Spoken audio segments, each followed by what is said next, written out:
Finally tonight, a sporting event with the ability to change people's lives began in Melbourne today.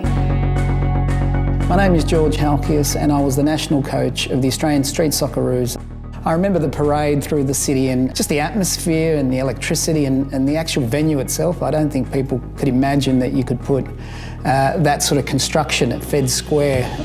And the players called it a coliseum because they just felt like everybody was on top of them and they were performing. Bringing together individuals from 56 countries who've experienced similarly troubled backgrounds. Players say it helps them achieve their goals to overcome struggles with addictions, violence and mental illness.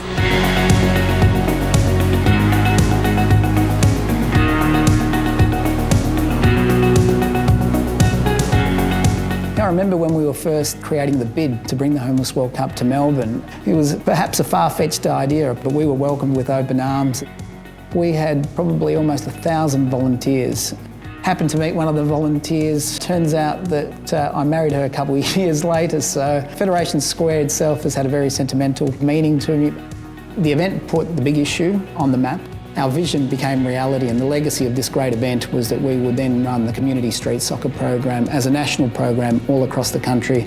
2 hours a week they come to their training programs and they get the football, the mentoring, the exercise. So the players that go there just love it. It's their community, it's their family. We continue to help hundreds of people around the country on a weekly basis. And to this day, when I go around and people ask me what I do for a living, if I mention the Homeless World Cup, it's amazing when people say, I was a volunteer there, or, you know, it sort of reminds me of the magnitude of that event. Where street football drives hope for a very important issue, which is global homelessness. And with the messages comes some exhilarating football during the week in Melbourne. It was a proud moment for me to be involved in it from day one. Proud of also my community and my city that had made such an effort and were so community-minded. It was sad to see it end, but it was something they'll never forget.